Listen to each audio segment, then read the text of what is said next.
its mandate.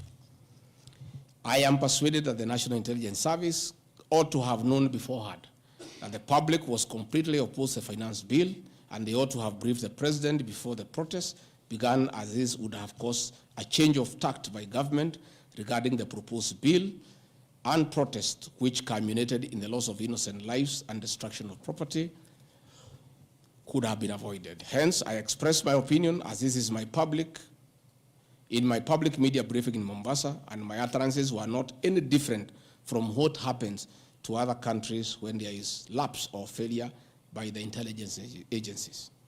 Many of you will recall that after September 11th terrorist attack in the US, the US intelligence agencies were massively criticized. An inquiry was even opened to investigate why the intelligence agency was not able to detect and thwart the terror attack.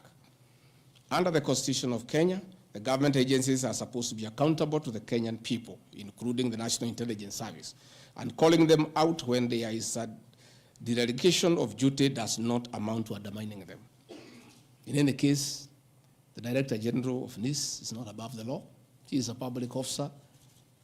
Just like the President, the Deputy President, Cabinet Ministers, he too is subject to criticism like any other public officer.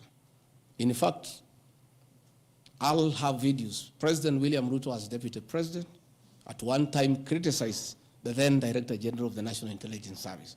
In another video, he heavily criticized the then Inspector General of Police for the performance. I have learned from my boss how this job is done. It's clear. It's done. I mean, nobody, the president is criticized daily. The deputy president is criticized daily. And we take no offense. The Director General of the National Intelligence Service is not above the law. He is a public officer. He is accountable to the people of Kenya. And when one feels he has underperformed, he'll be called out. Because that is the nature of the Kenyan state. And this I learned from my boss when he was Deputy President. Again, there was an issue that the President and I committed ourselves publicly that never again in our administration shall ever we allow abductions and extrajudicial killings. Despite the police keeping on misleading the President to say that there are no abductions, you all know, you have evidence on video that they have happened. And that is what I commented, and I said it is wrong.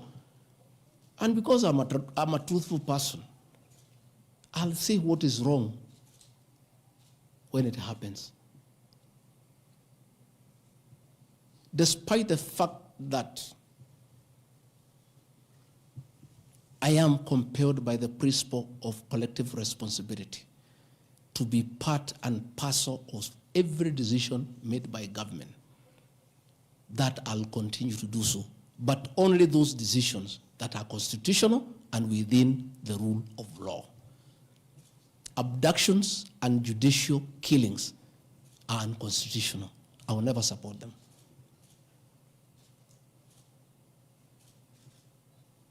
President William Ruto has been criticized left, right, and center. I have not seen him take anybody to court for criticizing him. Why is Rigathi Gachagua being impeached for calling out the Director General of the National Intelligence Service? The Deputy President is criticized daily. The judiciary is criticized daily. The media is criticized daily, including the Star, whom I've criticized today. But that is as far as it goes.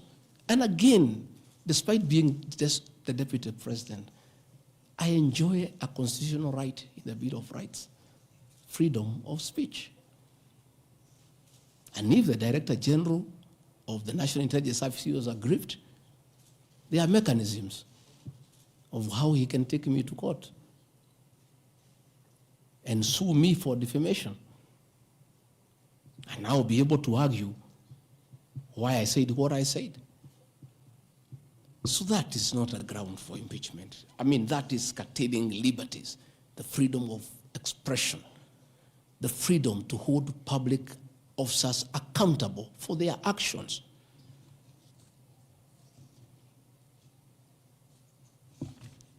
And I want to say finally,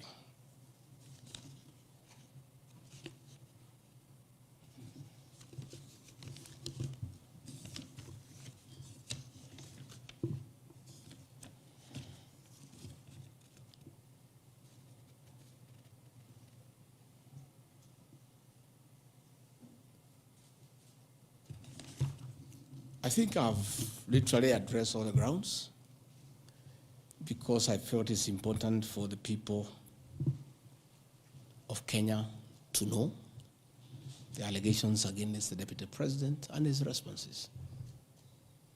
And as you have heard, though you are not judges and you are not advocates, there is nothing here that violates the Constitution. There is no gross misconduct.